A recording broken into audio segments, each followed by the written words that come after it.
Welcome to Story Route Zero. This is a podcast where friends gather to talk about the good, the bad, the ugly, and the strange worlds of video games. We often don't know where we're going, but that's half the fun.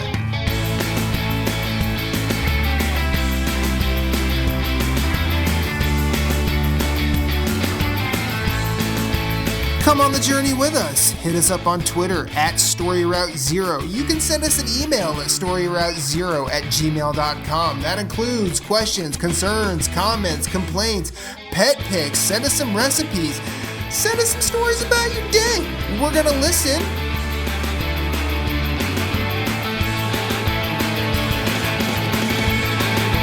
Podcast, start your engines. We have liftoff. Let's have a journey.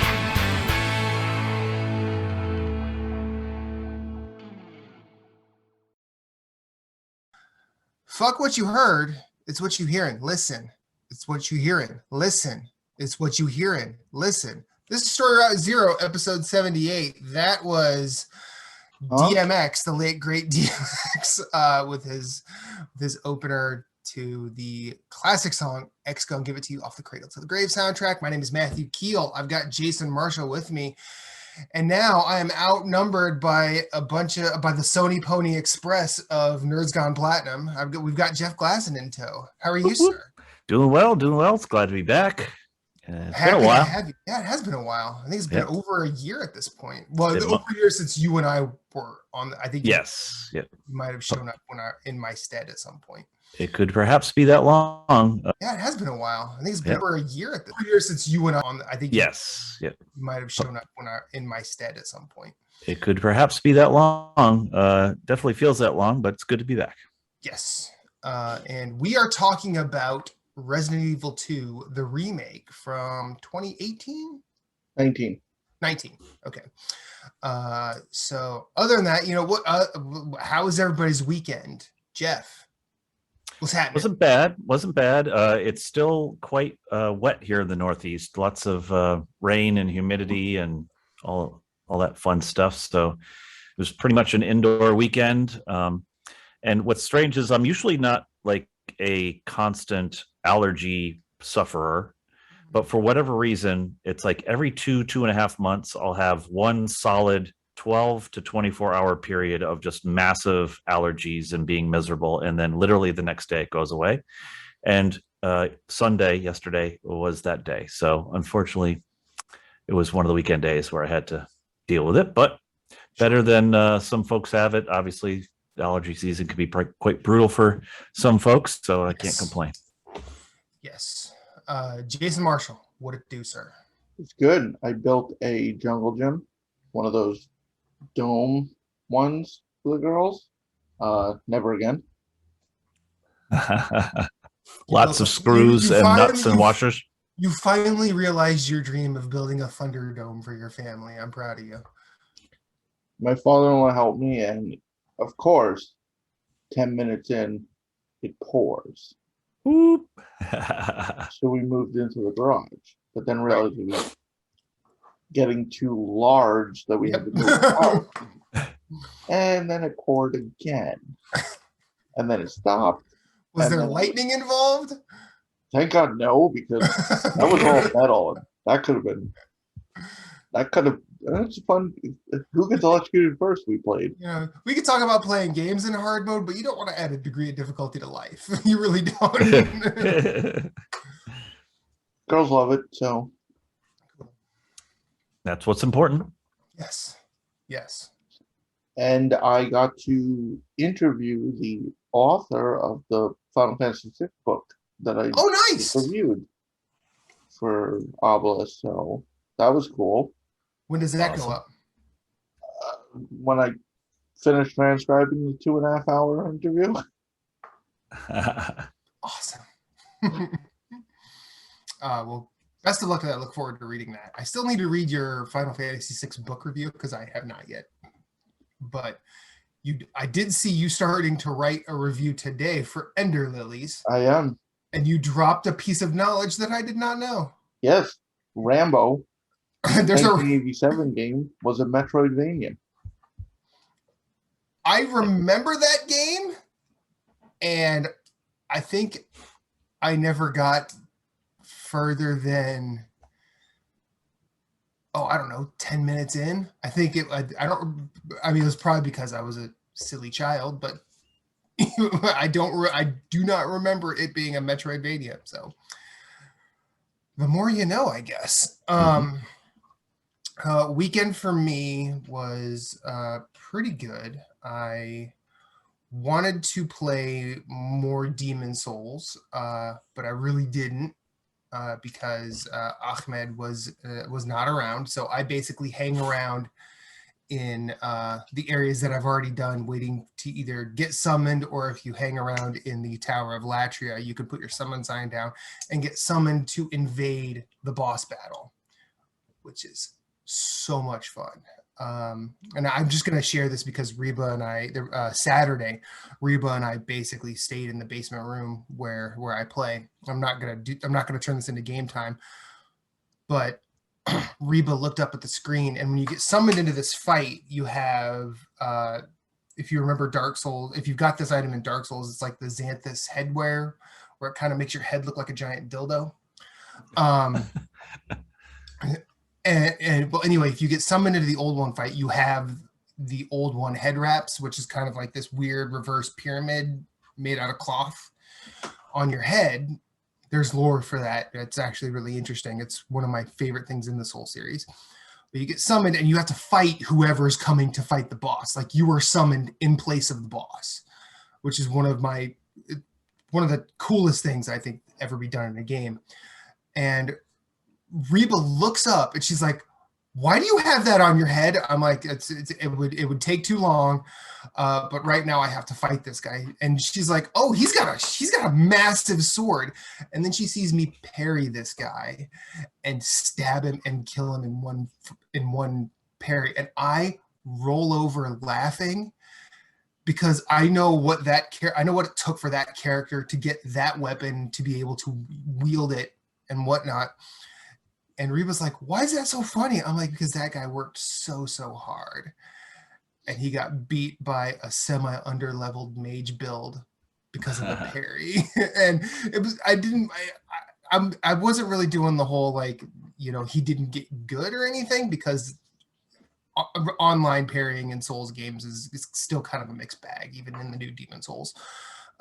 But the fact that it happened, and because that doesn't really happen to me in PvP, I don't parry anybody in PvP, and the fact that happened, I was howling with laughter because it was I felt really good at the same time feeling really bad for that guy. But other than that, we actually got a lot of, like, just normal house shit done. Our utility sink for our washer decided to back up, and that was fun. I'm working third shift this week, so I was up all night last night, and I've slept all day today. And I'm just happy to be here with you guys, because I feel like even though Jason and I did this last week, I feel like it's still been forever. So what do you say?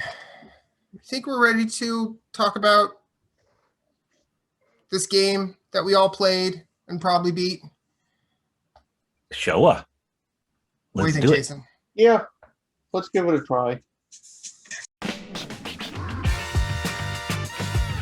Story Round Zero Game Club. Spoiler warning.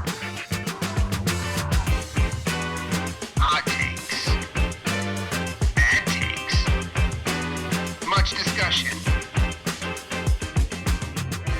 That's right. It's Game Club time here on Story Route Zero. We've played a game. We've beat a game. Now let's talk about it.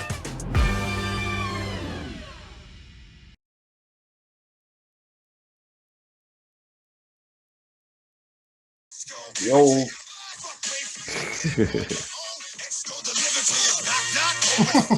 I wanted that to be louder.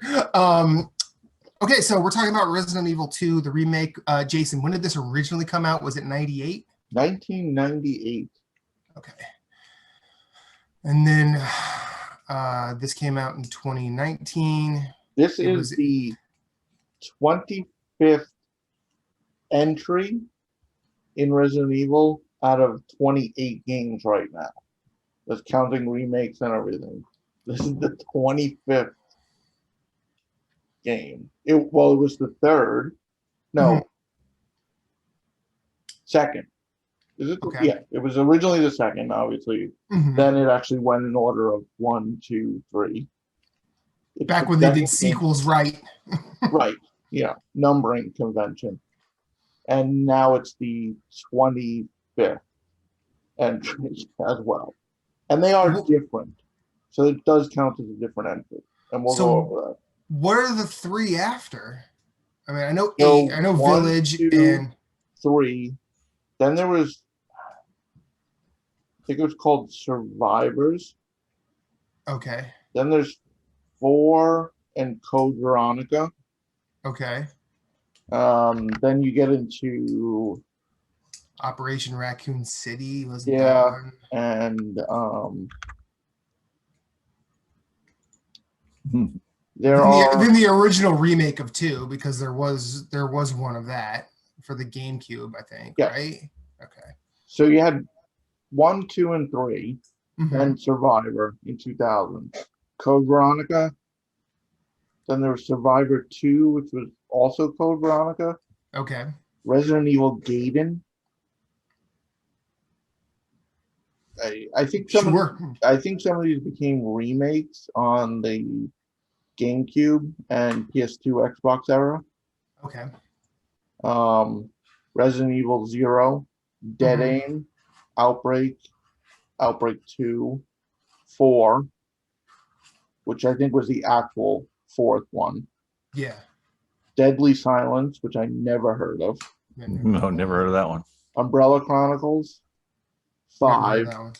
Dark Side Chronicles, Don't know what that is. Mercenaries 3D, No idea. Revelations, Yes, I've heard Operation of that. Raccoon City, I've heard of that. 6, Revelations 2, Umbrella Corps, 7, which was the one in VR as well. Mhm. And then we had Biohazard, right? Right. And then it we- was which obviously Biohazard, the actual name in Japan for the Right. series. Then you had 2, the remake, 3, the remake, and Resistance, and then Village. okay. I don't remember Resistance. What's that? I don't know. Okay, cool. So now, It's more confusing than trying to figure out the numbering for Final Fantasy. There's too Okay. many games. There's too I'll, many. yeah, I'll take. I mean, you just ended at some point. No, Resident Evil's like reading a comic book and you're like, oh, there's a spin-off.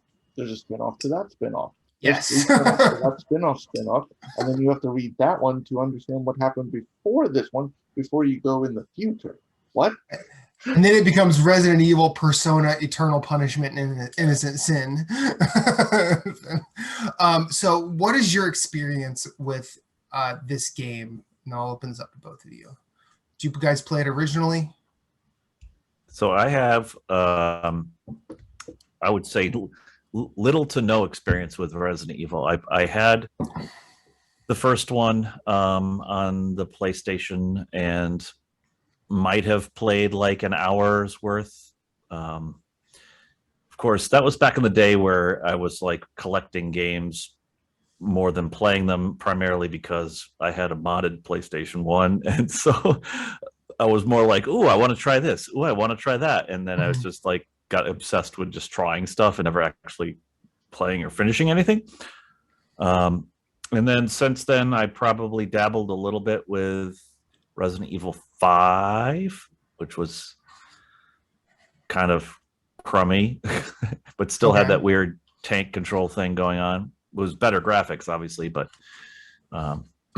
and then I have more recently, I picked up Resident Evil 7 Biohazard, and I'm a few hours into that, but need to get back to it and complete it.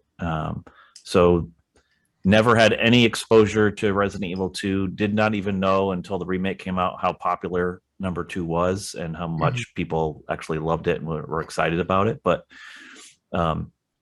ended up picking it up on a $15 sale a while back, and again, just sat in my backlog. So this was the perfect excuse to blow the dust off the digital copy, I guess, and get it going. So, and I'm glad I did. So, Jason? I played 1 on PC with a Microsoft Sidewinder gamepad. Wow. All the way through to the end, or? Yep. Partying like it's 1995 over here. The mansion. That's 1. I briefly played the original 2. I beat 3, the first 3. I haven't touched the new one. I didn't play 4, but I played Code Veronica on the Dreamcast. Nice. 5, I think, was the first one where you had 2 people and you can kind of swap at will. I could be wrong. Yeah, I think 5 was the one you could actually like tag team versus just the whole story just diverged. Like, but I didn't play.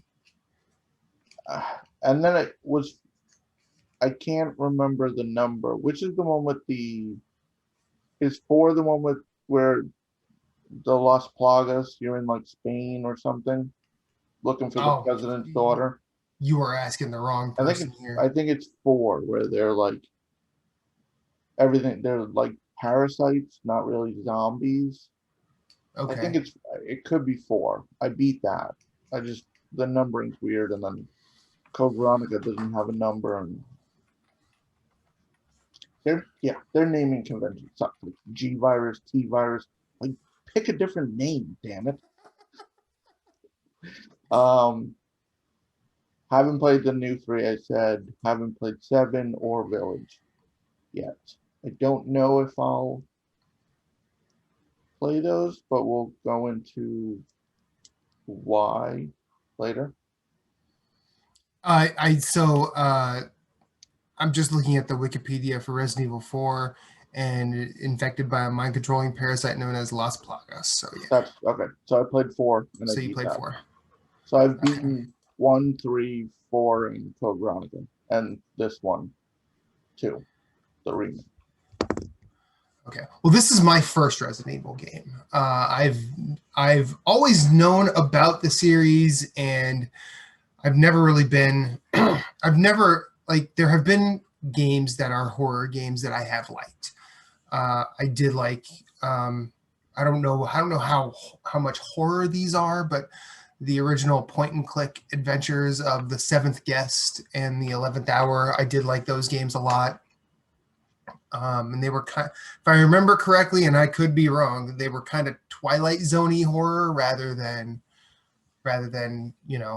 people jumping out at you or zombies eating your head, things like that. I did like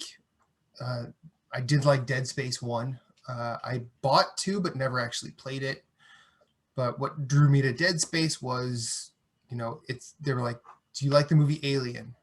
Yes, I like Alien. Do you want to play a game that's basically Alien? Yes, I will play that. And I fell in love with that. And I've dabbled in horror games since, but until playing Resident Evil 2 Remake for this episode, I was kind of like, okay, I'll try stuff, and it's going to have to be something special to really get me to finish. While I've only done Claire's A route in Resident Evil 2 Remake, this is one of the best horror games I've ever played. I actually am now considering doing more of these, but I'll probably just speak to some, and I think I said this on our last episode, I'll probably just speak to some people I know that are really huge fans of Resident Evil and say, okay, I really like 2 Remake. I don't know if I'm going to be a Resident Evil person, but I'm interested in trying more. So yeah, this game is a goddamn ride, and I'm going to try and platinum it. When that happens, who knows? I work in healthcare. and Demon Souls is out, so like I've got other things I'm gonna play, but I'm going to go back and keep playing this game because this is actually a very fun. It's a very good fun house, personally. But let's dig into who did everybody play as? Leon. Leon. Cool. And now, if I remember correctly, the A routes are basically the same, regardless of. No, I think the A routes are the same, but it's when you pick the B route, you do like if you choose Leon as your character. Because I did start a Leon playthrough, and it basically started as the same beats as I did with Claire. But when you go back and do the B route, you're doing what the other you're like, you know how in your story. Yeah, so after Leon, if you start Claire's, so it's weird because the game shouldn't do what it does, in my opinion. You start it should prompt you to start the A route for the other character, not because I was confused and I started Claire, and you start pretty much where Mr. X, the tyrant, enters Leon's game in Claire B. Yeah. Weird. Like, start the game and you're like, what the fuck? What? X gonna give it to me already? No, I'm not ready. Where's the first half of the game? Yeah.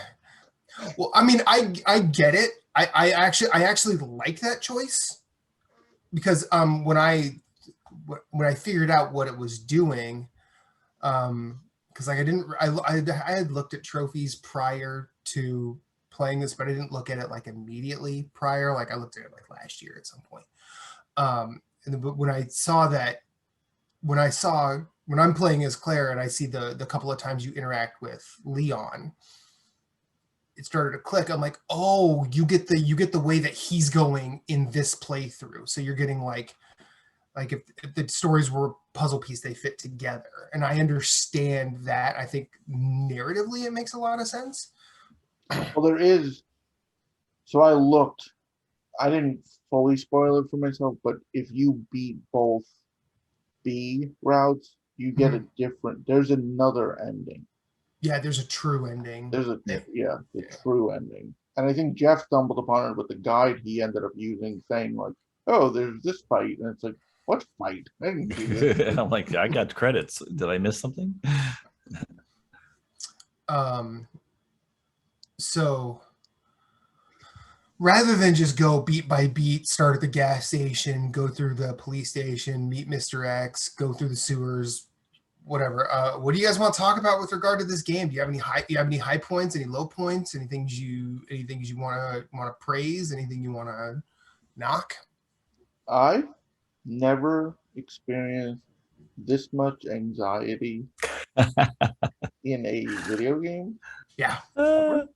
I think if I were to go for the platinum or at least play again, knowing Mr. X, the tyrant, doesn't appear, I think I was the whole time I was looking for him because I've seen enough of the memes, I've made the reviews, so I think if I went back knowing he doesn't appear till a certain point, I think the first part of the game I probably would have actually gone through even faster because you don't really have to worry about him till a certain point.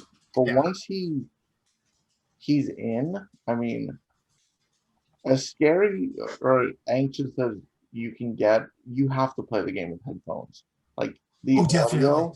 Oh God. When he just appears, and it only happened to me twice, but I appeared behind him, and it was like, what do I do? Fuck. Yeah. Don't move. Like, and he's not one of those like obviously it's a different game, but Alien Isolation. You appear in that room with the alien, doesn't matter where you are, you're fucked if you see him.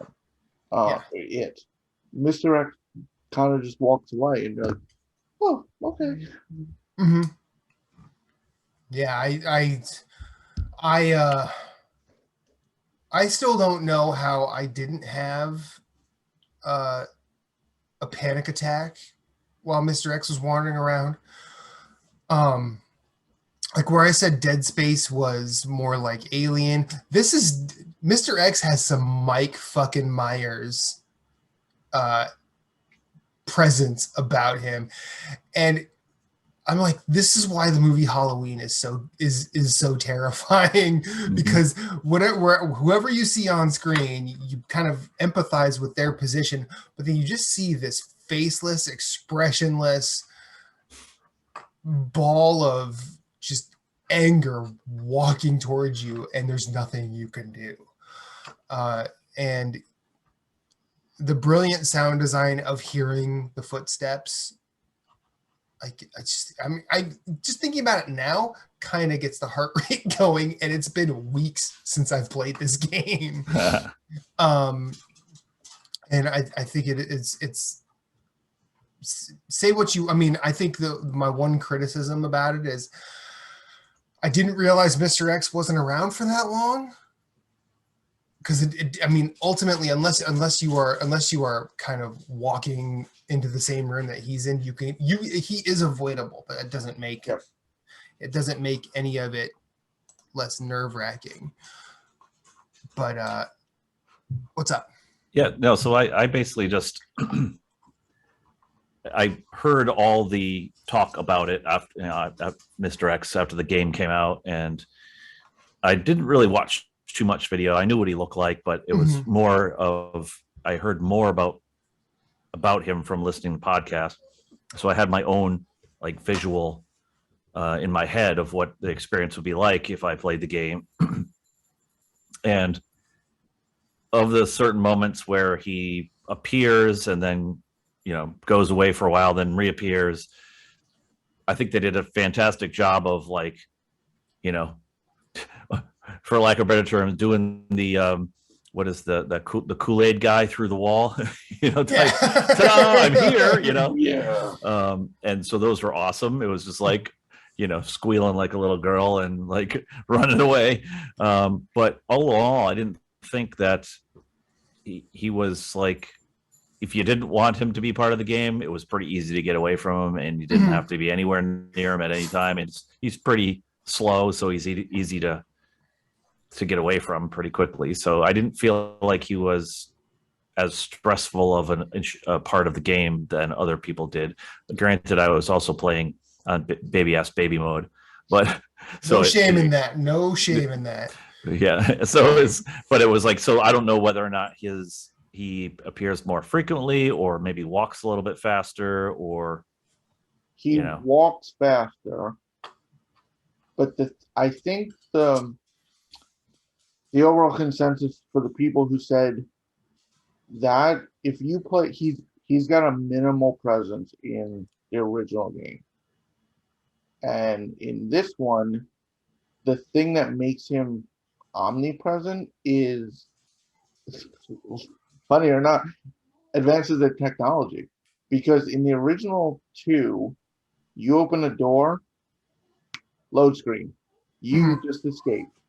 You open a door in this game, the game doesn't have to load. Yeah. So he doesn't need to be altered in any way. So in the original, it's more you get away from him, that's it, because you loaded elsewhere. Like doors were kind of like safe spaces for you.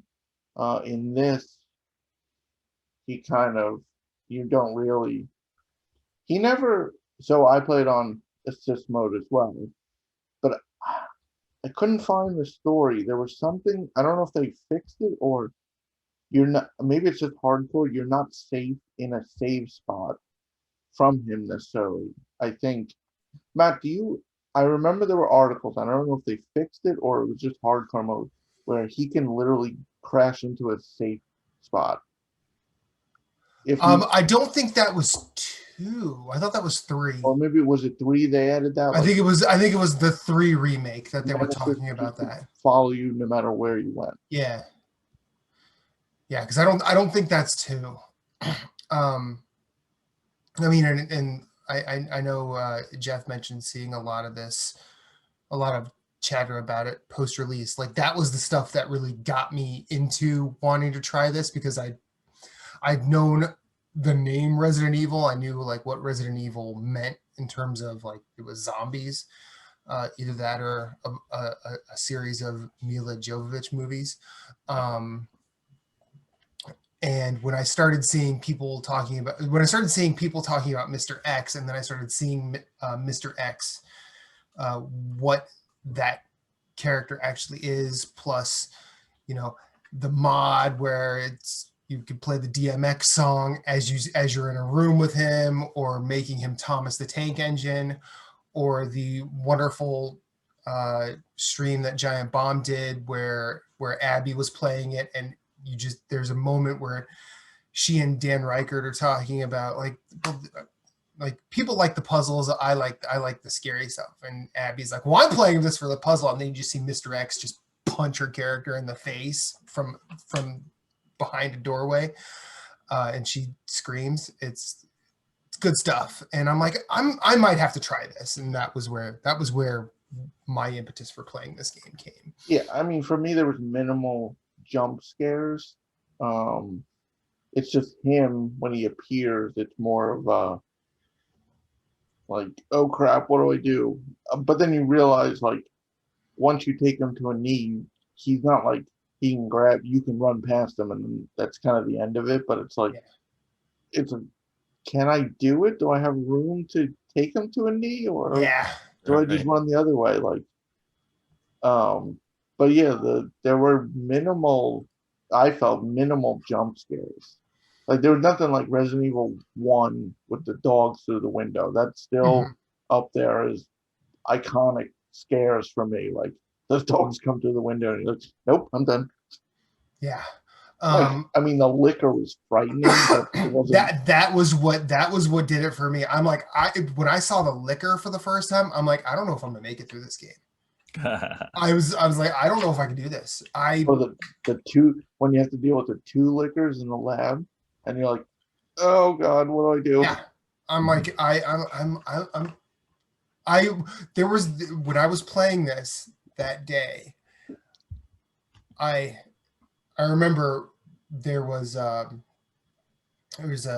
had someone fixing a pipe in our house that day, and I was like, I have the back door open, and he's like outside fixing something outside to get started and everything. And he just sees me walk out and go, fuck this, fuck that. I can't do this anymore. And he's like, are you okay? I'm like, oh shit, I forgot you were here. and I'm like, yeah, okay. So if I took the time to explain this to you, I think I might look crazier than I do right now. So I'm fine, I'm not in danger, but I'm doing childish stuff. So just let me calm down. And then when he was inside, he's like, oh, you're playing Resident Evil 2? I love this game. I'm like, why? and then I started figuring out how to deal with liquors and finding my way through the rest of the story. And so this might be sad because of course I didn't really dive in as much to even just learn what the names of the monsters are. But so which guys are the lickers again? They're the ones on the ceiling. Oh yeah, I see. Yeah. The ones with the tongues that do the licking. Oh, I see. Yep. No, so I only encounter. Well, I guess I did encounter the section obviously with the two of them, but I think you have them at minimum 3. There's the one you first encounter, and then there's the 2 in the lab when you. Yes, I remember that now. And then if you go back, there's another one, because I think throughout my playthrough I killed 5.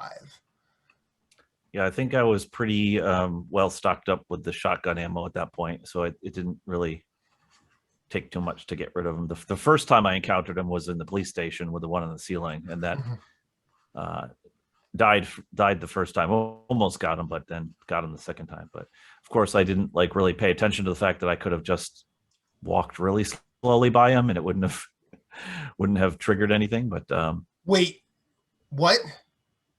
Yeah, so in one of the notes that you pick up, it says basically that they're blind, so they can't. It's almost like the things in Last of Us, right, where you can sneak by them. Hmm. And they said if you walk really slowly, and they won't hear you, and you can get by them. So I think you could probably evade the one that was in the police station because he was on the ceiling, Okay. but you probably wouldn't be able to do that in the lab because they were on the ground already, I think, and Yeah, I or think they can't. Yeah, they're eating There, dogs. yeah.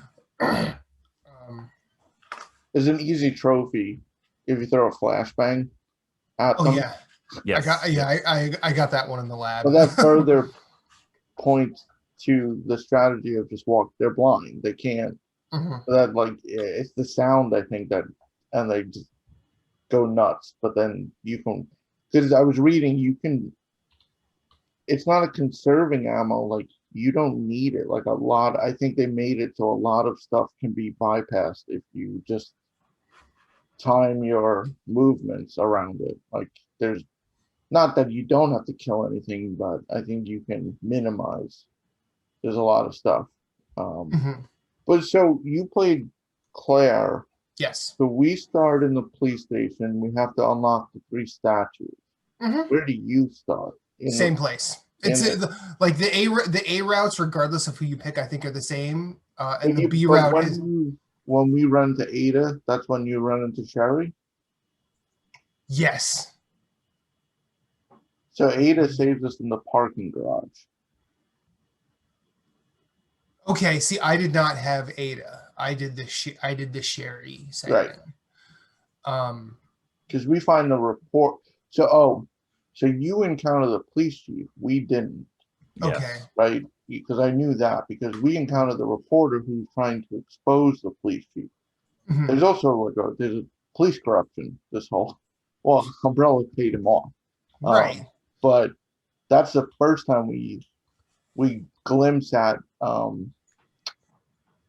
the monster. I can't think of its name. Not Mr. X. The other thing. The actual final monster It basically in quotation. impales the reporter through a concrete wall. Yeah. And I think isn't that the one that destroys Mr. X too? And then attacks you. Well, we got attacked through the ceiling.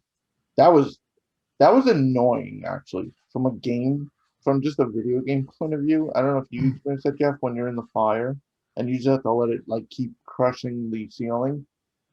I was like, what the hell do you do here? And I got lucky and it just smashed a hole through the wall. Eventually I survived long enough, but I was like, what the hell am I supposed to do here?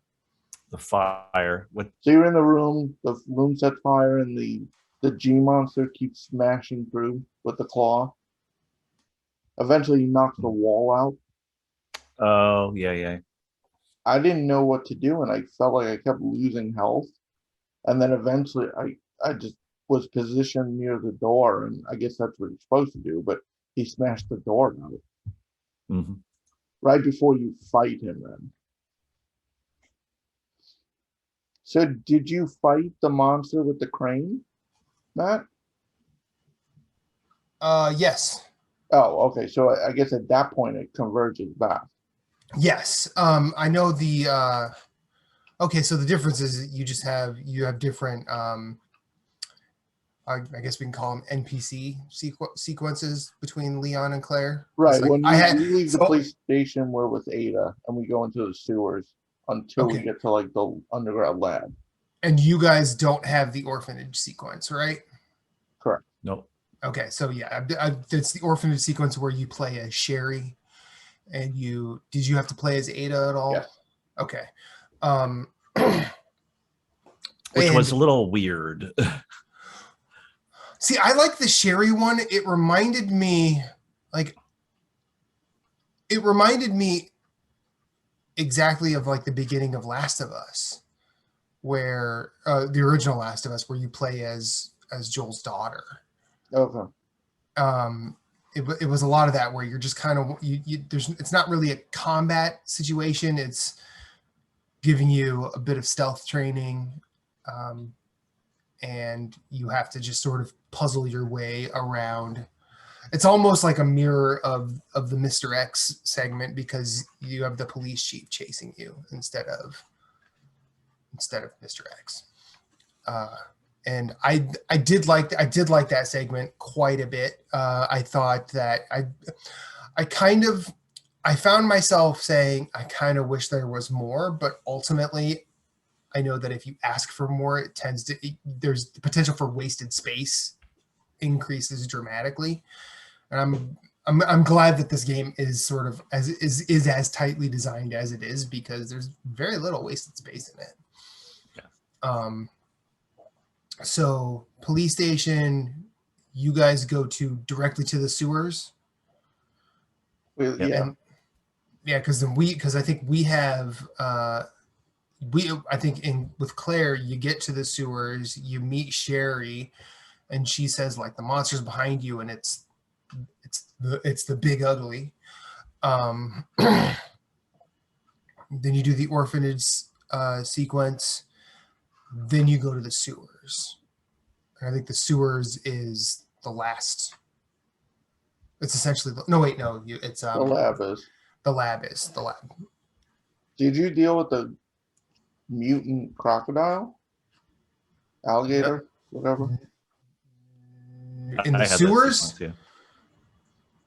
I know I dealt with several No. things in the sewers that were like eyes, essentially. No. When we enter the sewer, it's the sequence where you're running from it and you have to like basically dodge back and forth for like 30 seconds, and then there happens to be a grenade at the end of the pathway. And you just toss it over and it blows up. There's like a pipe and it blows up.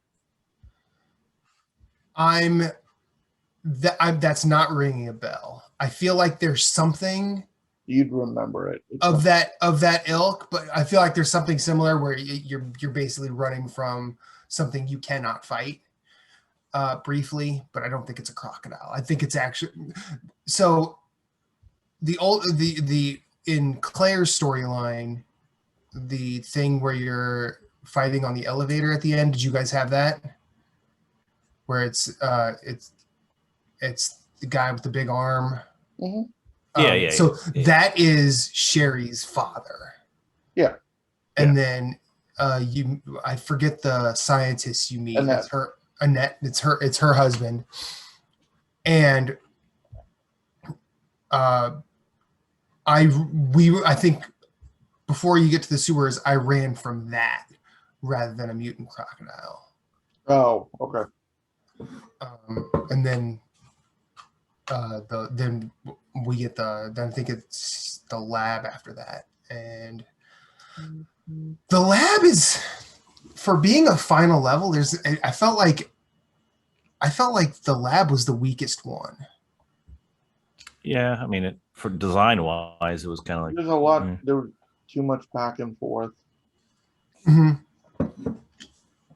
I mean, in the changes between going all the way one direction and then coming back, I think I ended up having to go to the same area a couple of times just because there was something I didn't pick up or whatever, and there would almost always be a resurrected zombie or a licker in place, and at that point, that would be the one point I was like, all right, this is getting annoying now. But other than that, once you get to the final end game where you're Well, that's not the end game. So you face the tyrant, you go on the train. There's a boss after the train, or on the train if you completed all the playthroughs. Oh, okay. So when you say tyrant, are you talking about Mr. X? Yes. When he becomes his mutated form at the end. So we got like a rocket launcher. Ada throws us one. Okay, we did not get Claire and I did not get a rocket launcher. We got a minigun, and we just fought what's his face. right.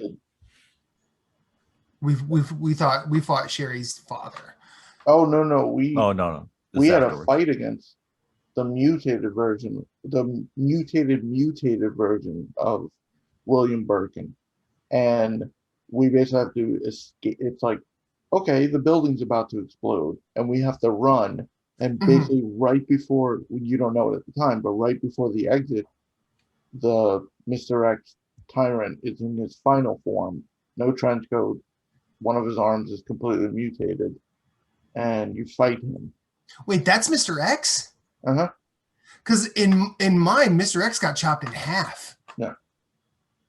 Where I think it's like as you're getting out of the police station to go towards the orphanage, you see him get chopped in half by Sherry's father. Yeah, no. Okay, so if you play Claire, you don't see Mr. X again. So that's, yeah, because we just leave the police station.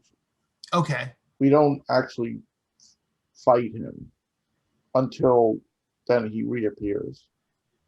Okay, because I remember like leading up to this, like there were times where you thought, yeah, there's a point where you fight Mr. X, but you're never ready until later on. And I'm like, I'm waiting for later on, and then I see him just get pulled apart as I'm leaving the police station. I'm like, wait, I thought I was supposed to fight him. And apparently you don't when you're Claire, because Claire does it right. But yeah, when you get on the train, so Mhm. we got on the train and Claire and Sherry were there. And if Okay. you watch the train door at the very last second, you see something. I think it was I don't know if it was an eye or a tentacle or something. But I guess if you're on the fourth playthrough, I don't know what playthrough triggers it. There's a boss fight. Well, it's probably you have to do an A route as So it's probably Claire the and fourth Leon, and you have probably to do AB, each. AB. Yeah, you probably have to do each of the B routes. So that means ultimately 4 playthroughs. But like I think it's I would actually consider it to be 2 personally, because you're getting complementary stories each time. Yeah.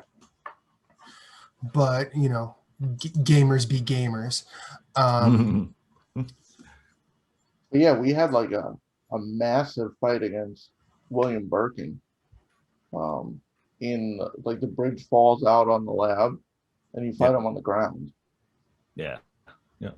Yeah, I didn't have that. I had the one where you're on an elevator with the train car, and you have Sherry's father coming at you from above.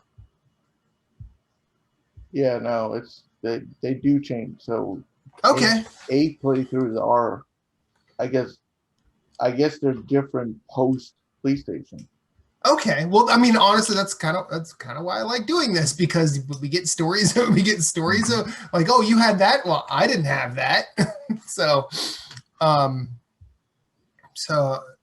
anything else before we sort of get to final thoughts? So go ahead. So what I really just enjoyed about the game overall was the progression. Mhm. Like I thought like there was it wasn't like obscure type puzzles, and everything that was in the like every piece of loot or whatever you're finding had a purpose, and like you would stumble across a puzzle and then you're like, oh, I for example, like when you're in the police station and you go into the locker room where you've got all those closed lockers, and one piece needs a card to open up to get the shotgun, and the other thing needs like 2 of the keyboard keys. I'm like, where the hell am I going to find these keyboard keys? And then as you just like say, oh, I got to remember this, and then you keep pushing forward, and eventually you stumble across it. You're like, oh, I found one, and so it's like it wasn't like too complex of a puzzle system.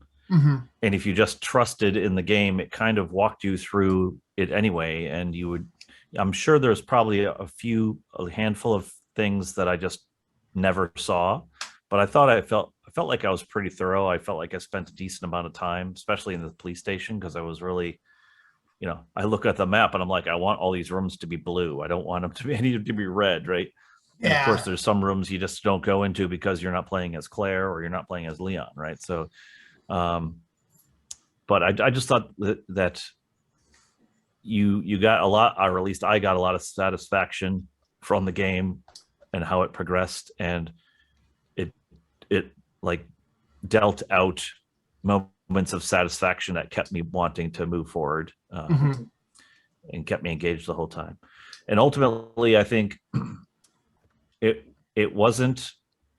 I don't think it was like as scary as I anticipated it to be, and of those times where it did startle me a little bit, I was like, "Oh," out loud, and then I was laughing afterwards Mhm. because I was like, "Oh man, the game freaking got me. That was awesome." It's like, I had more and of a angry, like it happened. It's like, damn it, Resident Evil, damn you. I think Miles like, oh Jesus, damn it, Resident Evil. So the map thing, actually, I had found a list of differences between the original and so the map never filled in that you were done. That Yeah. was a quality of life thing they added. Um, in the original, your inventory can only be expanded 2 slots.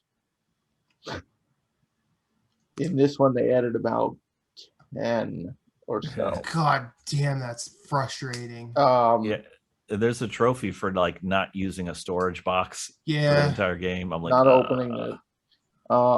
Saving in the original, you had to find the ink ribbons, which is only in hardcore mode in this version.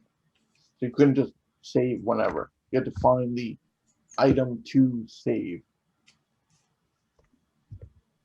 yeah, that's pretty. I mean, I think so. Like quality of life stuff, like I like that they leave that as a possibility. But I also like that this is one of those times where we're kind of looking at the past in a really interesting way. Like, sure, you could say this is a third person shooter, action oriented, but ultimately it's still couched in an adventure game like Resident Evil was at the time. Rather than, I mean, granted, we don't do tank controls anymore, thank heavens. Yeah.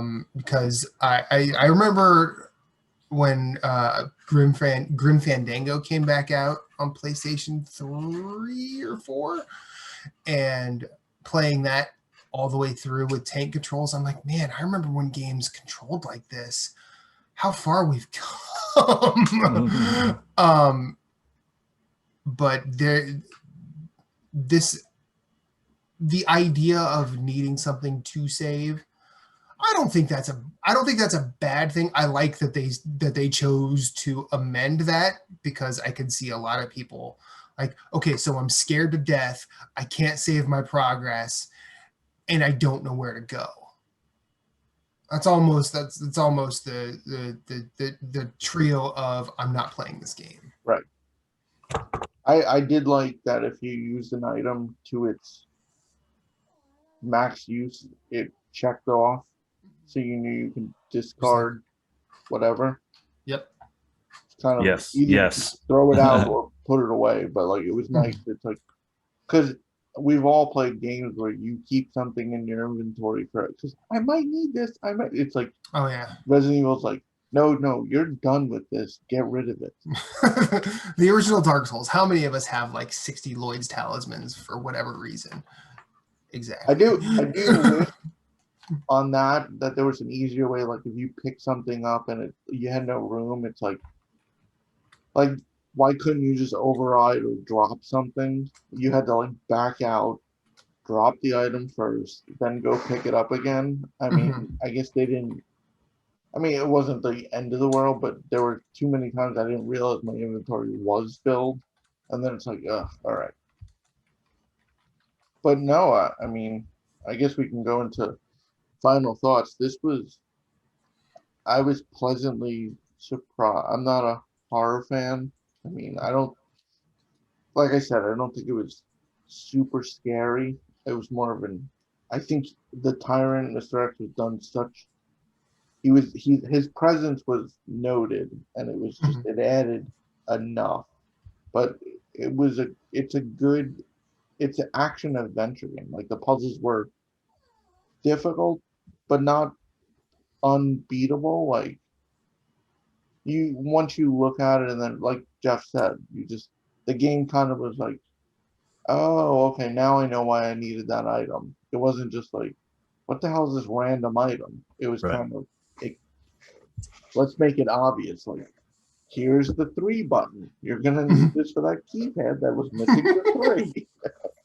I mean, the only difficult puzzle, in a sense, was with the chess pieces, because you're so far away from that room that you're like, what the like? Did you have that when you're in with the cages, Matt? Yes, Okay. yes. And you had to figure out how to like. I got through the cages on my first try.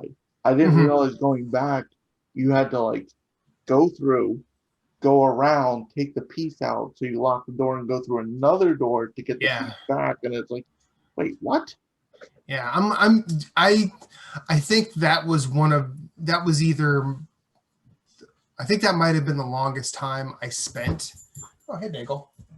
I think that might have been the longest time I spent on a puzzle, because I was just like, I've put all of these, I've thought of every permutation I could. Then I realized, oh, wait a minute, I'm still missing a chess piece. I didn't realize you needed all of them filled in. I thought it was just kind of like, you look at that little riddle it gives you, and like, oh, well, I have that. Why isn't this working? I'm like, oh, you need the rest of them, dummy. I think eventually I just got frustrated and just started wandering around the level and found the other one. The other one was the scepter one. Oh, yeah. Where you have to take the jewel out of the scepter and put it in the box. I felt they didn't make it clear whenever there was an item that you found through inspection. Yeah. Well, and then I was just like, man, this is some adventure game ass bullshit that's happening right now. I mean, so to that point, it's like I found that it made all the difference to, like, anytime you found a note or anything, book, to read the whole thing and just kind of try to remember some of the details, because literally every single note that you picked up had some type of helpful hint in it that was tied to something else. Like your password, the rookies, when you go to your desk, and it said it was the first names or first initials of the desk, and you had to go to the other desk. Like, I found that was cool. Like, they're basically telling you, like, the game's telling you, but your fellow officers left you this note with a puzzle. So it was kind of like cool how you had to look. It was like Inception, a puzzle within the puzzle. Yeah. I mean, there are certain things that, like, if you miss the fact that it's like there was a thing that said you should look at all objects or whatever, like those hieroglyph puzzles in the lab. It was like, oh yeah, you would never be able to get them unless you like knew that you should like take the trophy and turn it around or whatever and like see the symbols. It was like, so yeah, it's everything. I just love the way that everything was just tied together, and it wasn't as cryptic as, like, you know, Day of the Tentacle type puzzles, you know. Oh yeah. Well, like there's a puzzle early on in Grim Fandango where I still fail to find the logic of it. Like, even though ultimately it makes sense, I don't know how someone gets to that point. But yeah, I did like how I do agree. Everything is connected in a way that serves everything else, and it's oddly intuitive despite somehow still being obscured a little bit. Yeah, I love this game. I think it's definitely one of the better games I've played in 2021. And depending on how the rest of the year shakes out, it'll probably be on my list, because I'm doing my list of games I played rather than what came out, or rather than just relying on playing stuff that comes out this year. I think it had the perfect balance of action and the adventure puzzle. Like, from what I've heard of the third one, it's almost entirely an action game, which I don't want. Yeah. Nope. Like, I wanted, like, and like you go through an intense action scene, and then it's more exploration. Like there might be a zombie that pops up, but like there's no like you're running and like trying to do like fuck the dogs. Seriously. Yeah, 100%. Well, I mean the cool balance here is like even up until you get to where you find Mr. X or a big bad of some sort, you have like little peaks and valleys of because like the zombies, when your first time dealing with a zombie, it's not cut and dry. It's not like you shoot it in the head and move on, because it gets right back up. And you know, it's, if you're trying to use a knife, like it's not you could leave your knife in that zombie and it's going to get up and keep coming. So you have to you have to deal with it, and it teaches you about that tension early on.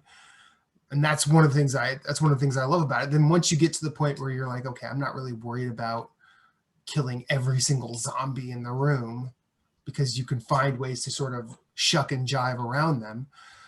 Because then you have to worry about Mr. X when he shows up, or any of the other big bads that are kind of stalking you throughout these environments. That it does a really delicate job of escalating all of that tension, rather than just making it a shooter where you are killing zombie after zombie. Like, I mean, like you're killing like hordes, like in Days Gone or whatever. I mean, I didn't play that, but I just remember like massive amounts of zombies. And I think, and it does that, and I think that serves horror really well, because less can be more when the stakes are correct. Because like you look at, I mean, even in like the original Last of Us, like there's a moment where you are stuck in a room with, I think, 8 clickers, and at that point you've learned how to deal with them, and you learned like how to sort of maneuver around them. But that doesn't diminish the tension in that moment. You're not I don't want to say you're not bored of it, but it's like you there are still stakes in that moment. And I think this keeps the stakes present and accounted for throughout. And that's the thing that I love about this game. It doesn't just rely on, like we've said, or like it's been said a couple of times this show, it doesn't just rely on boogeyman and, you know, and repeat. Right. So I'm curious where they go now. Like obviously 8 is the latest entry. They'll keep going. But if they do a 4 remake, I was reading that the ending of this is problematic for the timeline, because it doesn't make sense now. Because originally Leon, he's done. Like this was his first day on the job, and fuck that, I ain't doing this shit anymore. Yeah. And in 4, he's basically blackmailed by the government into his next mission. But he seems all gung-ho to take down Umbrella now. And Claire kind of believes her brother's note that he's on vacation, when we know the power of hindsight that he's not. But she seems, so it's like, where do you go if you redo 4? I mean, obviously you get to retool it with some dialogue, but it's interesting. But then again, this has enough differences from the original that I think some artistic leeway won't really, it's not going to destroy the overarching story. But right. it's interesting that they chose to like change that up. Yeah, I mean, I don't know enough about the lore to really get into it, but I think the one thing I always sort of have I hesitate with is when you start messing with stuff that's beloved, the potential for people to be angry is very, very high.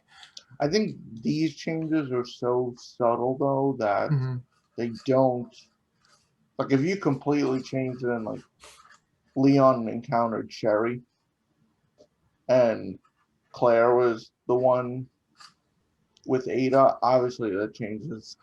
It makes it weird. Yeah, that well, I mean, not having done Leon's full playthrough, like there's definitely going to be some inconsistencies if you just swap that, but hopefully they would find a way to deal with that.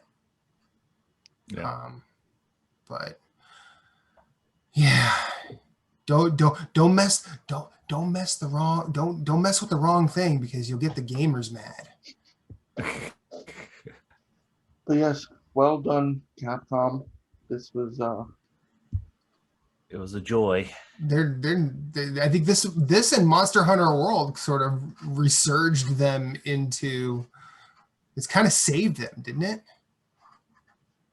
yeah, I mean Street Fighter is always a thing, but I don't think it extended to outside of the fighting like circle. Yeah. Like I don't play fighters, Jeff doesn't, like so Yeah. I'm not playing a Capcom game then if Resident Evil and Monster Hunter don't come out.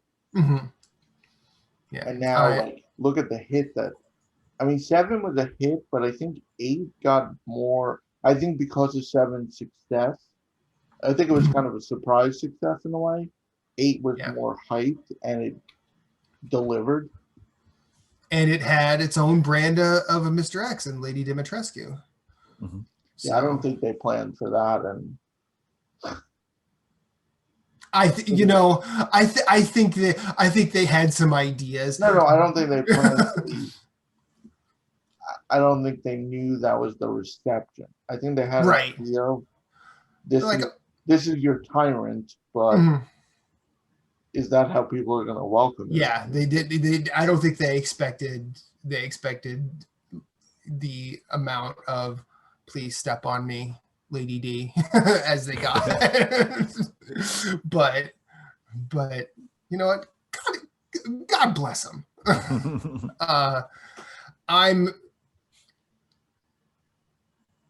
So I don't know. I have a lot of things I want to say just in terms of like anticipating more Resident Evil, but I don't know enough about the series, so I'm just going to.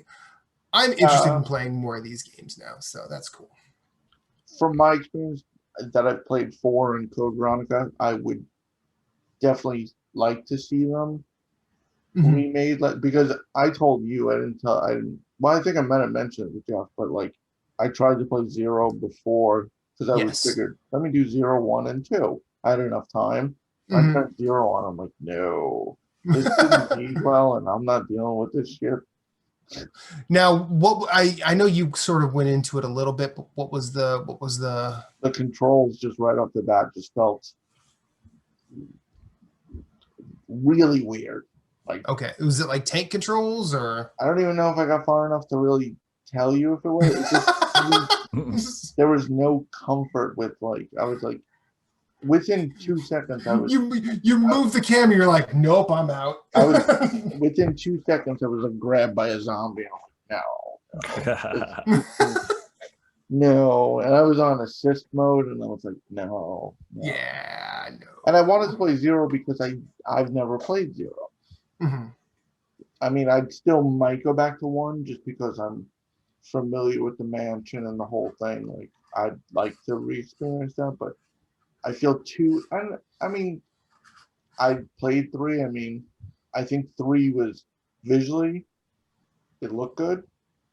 I mean, I know the complaints, but I think there's also a gap, so much of a gap between the original Resident Evils and now that like anything's gonna look better. Yeah. Well, I mean, yeah, the mid-90s PC adventure game. I don't think they'll redo all of them. I can see 4, because 4 is a popular one. 4 would be awesome. And I could see Code Veronica. 5, 6, I don't see them doing those. And like Revelations, I don't think they'll do any of those. But who knows? Well, I think a lot of those are. I mean, they're kind of I don't know anything about like the gameplay in 4 other than that it's like the most action. of the early ones. I know now 4 was still kind of beloved, right? Mhm. So I think you put a coat of paint on that, or an updated coat of paint on that. Everything else after that is probably just the equivalent of doing an HD version of the PC or the PS3 era. There is a Wii one that was heavy into motion control, and I could, if they did that as a VR title, that could be cool. Yeah. Like it was almost an on-rail shooter with the Wiimote. What was that? Now I'm curious. So that would be kind of interesting as a VR title. Yeah, I mean, I definitely want to go back to 7, and if I enjoy the rest of 7, I know 8 is a little bit different. It's people have been raving about it, but it's not as like action packed as 7. You should play 7 in VR. Yeah. What strangely, I don't know why, but I mean, like, I certainly don't have a draw to go back and play Claire and play the game again. I just feel like it would be too much, like, even though there's the noted differences, it would be a little bit too much overlap, and I'd just kind of be going through the motions because I already know what to do. And I don't really have a draw to 3. If they came out with a remake of 4, I'd be interested. And then for some reason, just having played this, and just maybe it's just kind of getting me a little bit more interested to explore the horror genre, but a bit more. But I feel like I want to go and try like the Evil Within games. I know those are much more gory and much more, like horror blood type things, but I don't know how they well, like gore. I don't know that they have jump scares, but they're more gore. That's for sure. So I think I googled the Resident Evil Wii game, and it's the Umbrella Chronicles. Or at least that's what I came up with real quick.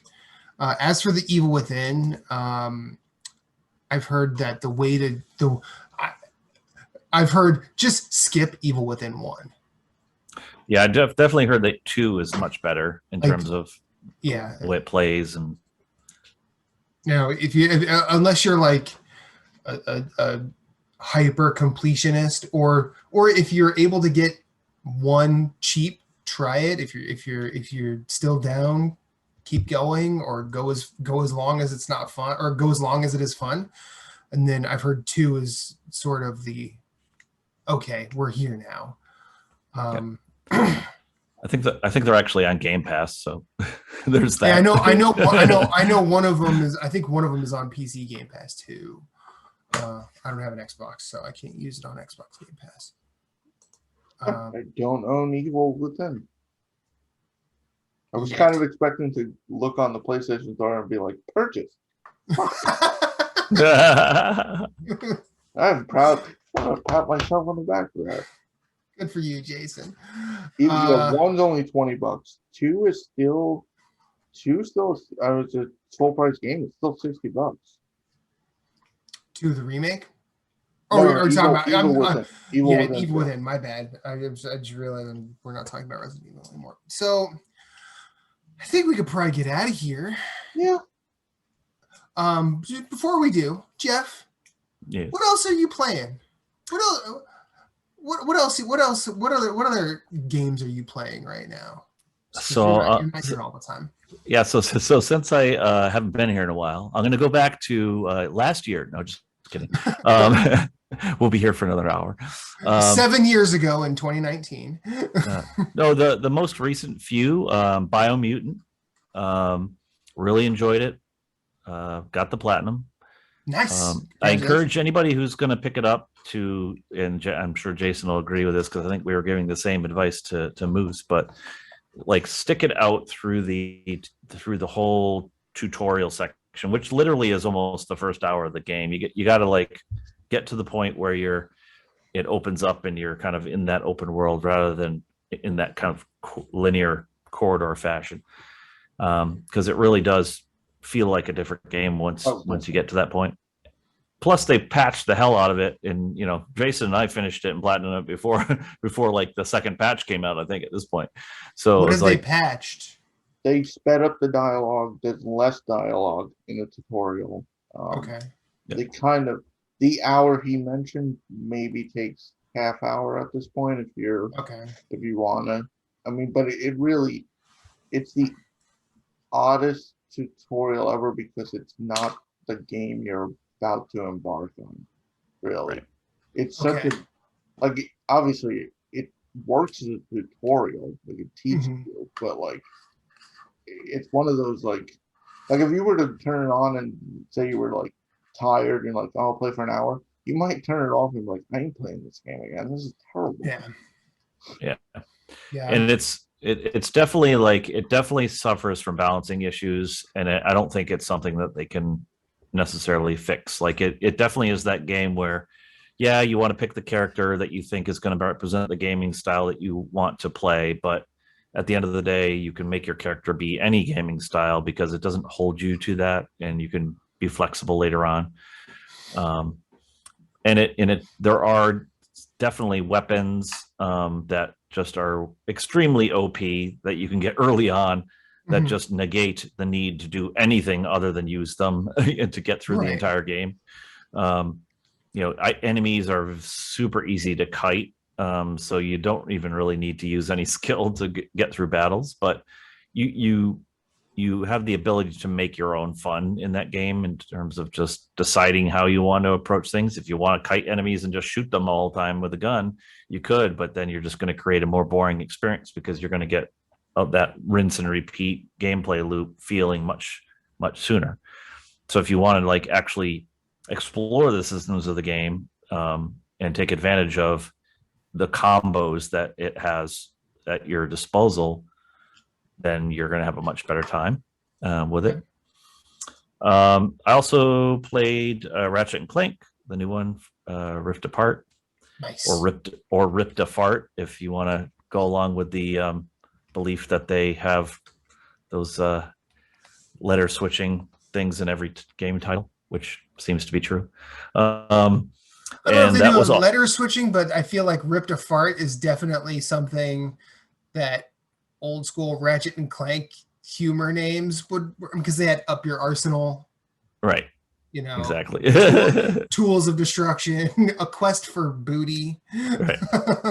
Going Commando. Yep. Yeah. Awesome game. Loved it as much as the 2016 Ratchet and Clank. I did have a pretty lengthy moment of panic that Jason's well aware of. So I encountered a bug early on in the game, but didn't realize that the bug had triggered until the end of the game. And there's a couple of trophies that you need to get. You have to purchase every gun, and then once there's a gun that you unlock that has another character trophy tied to it, and in order to get the one of the trophies, you have to get all 10 of a certain collectible, and you can get those Golden collectibles. Bolts, right? No, this was the okay. robot. I forget what they're called. They're robots. They're basically mini robots. Okay. And early on, there's a side quest that you do where you there's a dragon you interact with, and you are awarded one at the end of that side quest. And I was awarded it. The animation played and everything, and then I went on my merry way. And then around towards the end of the game, I was looking at how many of those robots I had, and it said 7 out of 10, and I was like, wait a minute, I should have 8 out of 10. And so I like went back and I looked, and for that map area, you can go and look on the map, and it tells you how many of each collectible you got, and it said 0 of 1 for the robots. So it never actually upped the count. And so I didn't see anybody else who was having that issue, and I ended up opening a support ticket. But then by the time they responded to me with the support ticket, I figured out that because you need to get one of the guns to purchase to get that trophy by going into challenge mode at the end of the game, which is New Game Plus essentially. I figured, it's only a little extra gameplay time to get back to that area where I can trigger that side quest again. And so I did it, and it actually counted the second time through. And so I was able to get the platinum. So I was like, whew, I don't have to like start a brand new game and play the entire game again. So that was really a relief. And of course, I played Resident Evil 2, and now I am actually playing Metro Exodus. I'd started it on the PS4 and about 8 or 10 hours in, and then of course now they've patched it for the PS5 with the beautiful 60 frames a second 4K ray tracing stuff. Nice. And of course, along with it, a whole new set of trophies. So like, all right, guess I will be restarting. And I'm actually glad I did. I mean, it's been long enough since I do remember the parts I'm going through now, but I'm actually taking a different approach to the game. I do recall that I was kind of mainstreaming it and just going, to the directed missions and not really doing much exploring. And now I'm actually exploring quite a bit. And I'm getting some heavy Fallout 4 vibes while playing it. Just the ability to find tons of crafting materials and find attachments for your weapons, which I literally don't even remember ever equipping any attachments or upgrading my weapons the first time I played it on the PS4. So really enjoying it. I'm actually still not past the area that I made it to on the PS4. And I feel like I've been playing it for a significant amount of time. So I'm taking my time and exploring the map and stuff. So having a great time with it. Highly recommend it if you have Exodus and it's in your backlog and you haven't played the PS5 version. It looks gorgeous, especially on a 4K TV. And that's where I'm at with that. And I think that will carry me through to the end of the month, where we'll be diving into some Tribes of Midgar. Mm-hmm. And Nordic Diablo. Yep. I'm actually quite excited about the Ascent. I don't know if you guys have caught anything about that game. I've looked at it. I'm a little bummed it won't run on my PC. Yeah, it's basically cyberpunk Diablo. And it's on Game Pass, so I'll be probably trying it out that way. But it'll be on PC Game Pass? Awesome. PC and Xbox Game Pass. Oh, cool. Yep. I will look at that. And then there's also roguelike Doom. Jupiter. Yes. Yeah. Me and Jeff played that. As opposed to Doom the roguelike from so long ago. Well, it's weird because it was always called Jupiter Hell. We played it at PAX. Like we met the guys. Long time ago. Yeah. They were like, "Oh, it's like, do you like?" I think he asked Jeff, like, "Do you like heavy metal music?" And Jeff's like, "I'm listening." And I didn't even realize there was like a whole lawsuit with the whole. I guess because they actually said Doom the roguelike. Like you should have just left that Ixnay on the days thing. well, there is a game from 2013 called Doom Roguelike. It's called DRL. But that looks cool, and it's turn-based. Jupiter or Doom Roguelike? No, Jupiter Hell. Oh, Jupiter Hell's turn-based? Oh, wow. It's movement turn-based, right? So it's like every time you move, they move, but it's not like you move, then they go, then you go. Like as you move, they can like it's like super hot. Yeah. Yes. Okay. Yeah. Okay. That's cool. And the font that they use in the menus is I feel like it's the Commodore 64 font, which is awesome. I want to look at this. I'm just gonna look at images real quick. The PC, it might be Game Pass. Jesus, that is Commodore 64 font. Holy hell! It's pretty cool. I feel like it's gonna have like a pretty decent progression to it, so I might want to check that out. And then you want to get back to Immortals, Phoenix Rising. I kind of not necessarily rage quit that game, but I was just kind of like, I was just tired of doing the stupid dungeon puzzles, and I'm like, and it's got a little bit of too much of a. You need some skill to do like 3, in the air maneuvers in a row to get past this one little part, and I'm just not that good at platforming. Okay. So Yeah. I'm like, come on. Yeah. Other than that, it's a great game. I was like, The Glasson Achilles heel platform. oh, and how could I forget?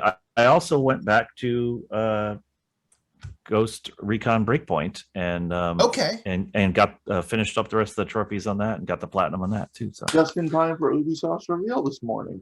Yeah. Oh wait, Ubisoft had a reveal this morning? Or this afternoon. The free-to-play arena shooter. what? I heard they were going to make something. I didn't watch it at all. So. They previously announced that they were doing a free-to-play arena shooter, and they just basically confirmed it.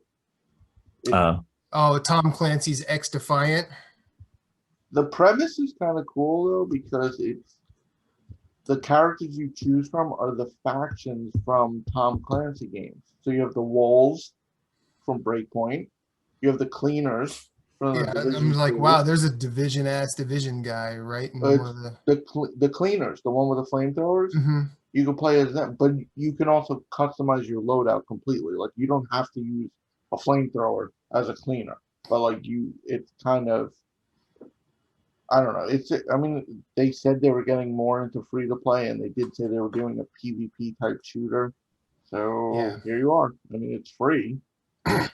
Yeah, I mean, yeah, definitely worth a shot. Anything else, Jeff? No, I think that's it for now. Yeah. Cool. Well, thank you for coming. So thanks nice to talk to you again. Where can people find you? Mr. Hefe, MISTERHEFFE on pretty much all the socials, and as well as PSN and Xbox Live and Steam. That same name everywhere. I just realized that Mr. Hefe is the same intonation as Mickey Mouse. MISTERHEFFE.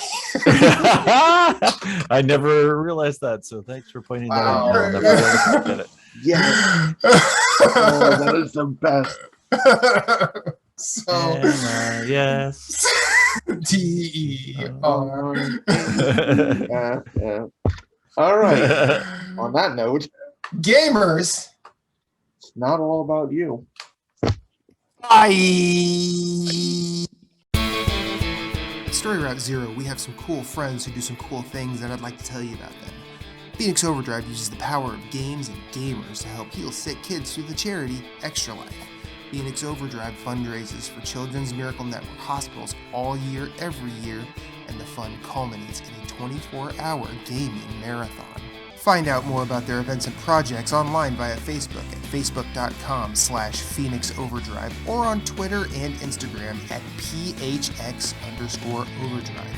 You can also join the Facebook group of Pawn Stars at facebook.com/groups/PO Nation in order to share and discuss all the latest in nerd culture.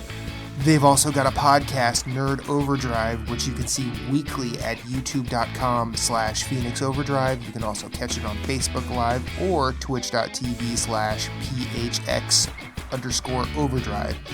That podcast is also published on Apple Podcasts, Google Play, and Stitcher.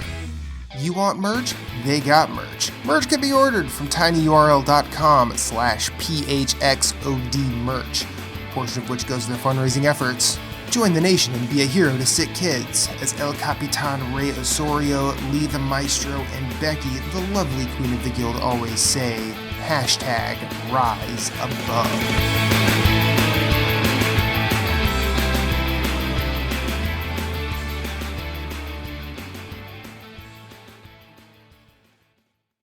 Thank you for listening to Story Route Zero. We hope you have enjoyed your time here as much as we've enjoyed having you. Once again, questions, concerns, complaints, pictures of pets, or favorite recipes can be sent to storyroute0@gmail.com. You can yell at us on Twitter @StoryRoute0. Rate us and review us on iTunes, YouTube, or wherever you may have found us, as it helps with discoverability. If you'd like to hit us up individually, you can find Moose Cool at Sven, that's SVHENN on Twitter, PSN, Instagram, and of course Twitch, streaming games. You can find Jason Marshall writing at obelisk.co. You can also find him on Twitter at GimpyJ with 2 Y's at the end, as well as PSN, Instagram, and Twitch. He also has his own website, whereisthepausebutton.com. You can find Michaela Crescione doing all sorts of writing at obelisk.co, as well as on Twitter at redxmod. My name is Matthew Keel. You can find me everywhere I'd like to be at infinite_rewind. That's Twitter, that's Instagram, that's Twitch, that's PSN, and I also have my own website, infiniterewind.com. Be sure to check us out at all the places. You are always welcome, and you will always have a seat waiting for you on this ride. Thank you for listening, but for now, it's back to the real world for us. So we will see you on the next one.